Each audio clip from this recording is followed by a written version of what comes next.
I didn't think my daughter-in-law would do this in the toilet in the middle of the night. Here's what happened.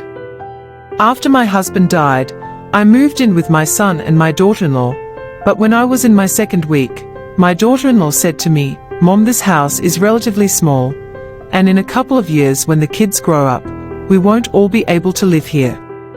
I'd like to sell your old house and this one together and get a bigger house." That's when it occurred to me. Many old people sell their old houses to live with their sons, but when they don't get along with their sons and daughters-in-law, they end up homeless in their old age. So I told my daughter-in-law, "Let me think about it." When my son came home in the evening, I asked my son what he thought.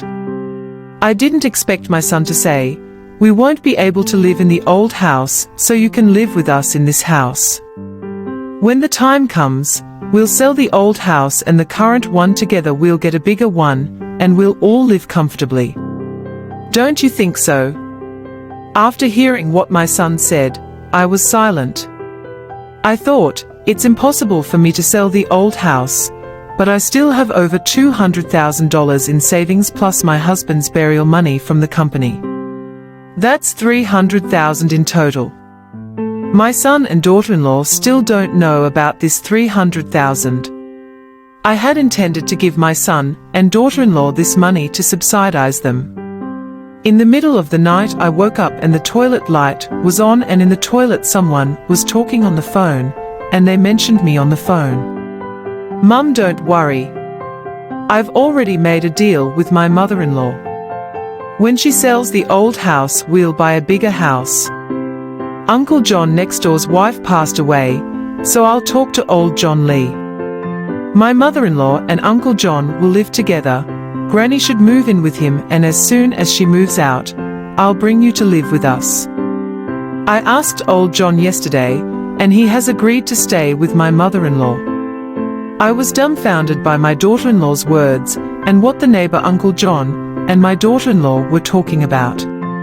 He was my late husband's colleague, and our families were always on good terms. Old John used to play chess with my husband when my husband was alive. He also helped my family a lot. John and I were friends. I didn't realize my daughter-in-law had such an idea that not only did she want me to sell the old house to buy her new one, she wanted to marry me off to make room for her mother. It was at that moment that I made a decisive decision. Early the next morning I packed my bags. I moved back to the old house. I wasn't going to give $300,000 to my son and my daughter-in-law. My son is still my own son. My daughter-in-law is not my own. She wasn't born and raised by me. For me to want her to treat me like her own mother is impossible.